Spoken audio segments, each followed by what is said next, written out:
L'origine devient un facteur discriminant. Alors, dès lors, l'ethnicité dont parlait de façon docte ma collègue Vaucouba est instrumentalisée. Elle est instrumentalisée et on peut donc parler, comme un certain Bayard, d'instrumentalisation de la part des différents partis qui s'engagent dans la course au pouvoir.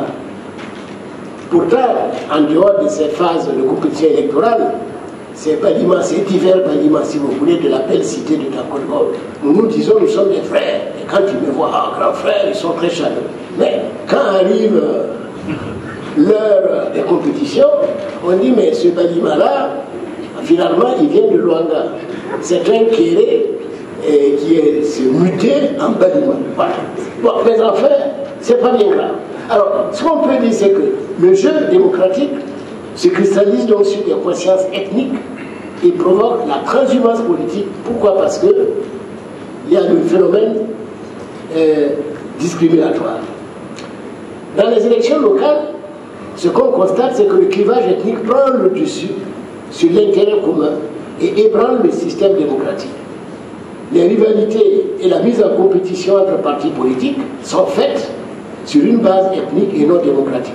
Même les confessions religieuses, s'il vous plaît, qui pourtant prônent des messages de paix, d'amour, de réconciliation, n'échappent pas au clivage ethnique ou identitaire. Et c'est ça qui est extrêmement dangereux. Alors, les populations elles-mêmes se laissent embarquer évidemment dans ce processus-là.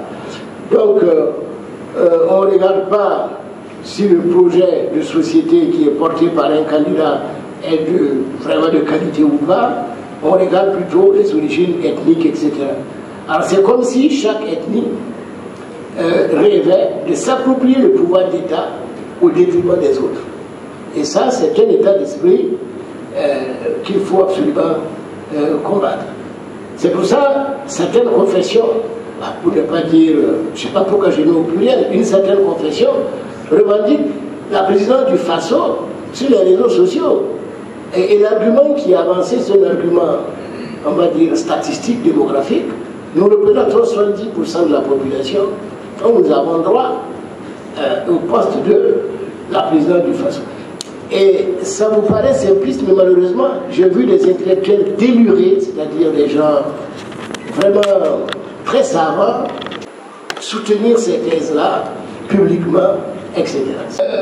Par extension d'identité, exploitée par des politiciens à des fins politiques, ne dégénère en tribalisme politique pour que cela provoque, par exemple, des luttes intercommunautaires dans certaines régions du pays.